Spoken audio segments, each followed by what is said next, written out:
Hi everyone, welcome back. In this video we're going to talk about the Gallery Widget. It allows you to set a number of images in a gallery style format on your web pages, in your funnels, websites, etc. So we go to the widgets on the left hand side, click on Add Widget.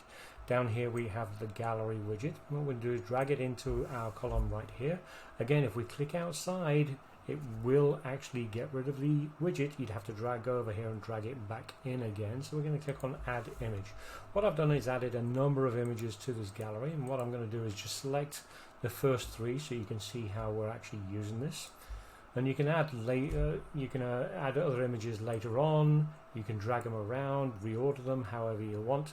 Now, right now, because the default settings in the Gallery Widget, it does look a little bit weird. For example, these were square images, but it looks like it's been cut off at 16:9 ratio. And what I'm going to do now is show you the settings so you can actually change these to suit your style of image and how you want it to look on your web page. So we click on the actual image widget again with the images.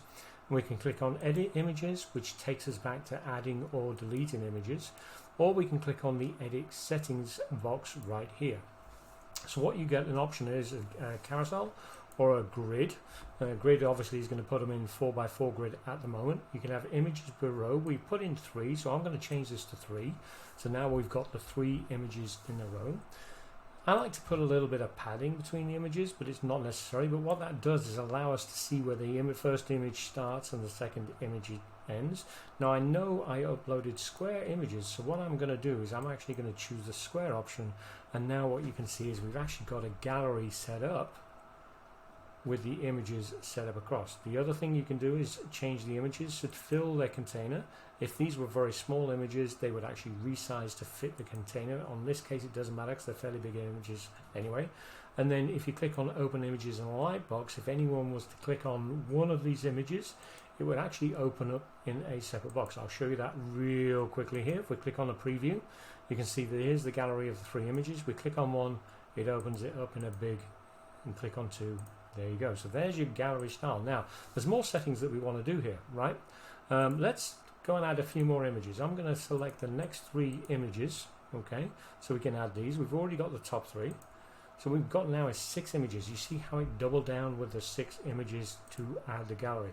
And this is a great way to showcase some of your courses maybe, or some of the images you've got of being customers, or even a great way I've seen this being used is testimonials. There you've taken a screenshot of the Facebook testimonial or Facebook review, whatever it is, and you've actually made it into a square or rectangle image to go on here. Now, a couple of other things. If you've got 3 images per row, we're going to actually go to 2 rows. If you change it to carousel, what that does is actually put arrows before and afterwards on that. So if you only wanted to take up 1 row, by going to the carousel, you open it up, and then what people can do is actually click on the next set or previous set of images, depending on how many you've got. Lots of ways to actually set this up, design it. Again, changing the images will change the style. If you know what image ratio you've got for the image, change it to that ratio. It's going to make it look much more better. However, if you want to change the shape of an image, and I wanted to do these purely as rectangle, for example, I could change it to rectangle and it would automatically default them rectangle. And again, you can actually, when we change this to a carousel, we can actually show the navigation arrows, or we can change the slides automatically, so they would actually go backwards or forwards depending on the settings you set. Slide delay 4,000 milliseconds. Then you can play with this to your heart's content.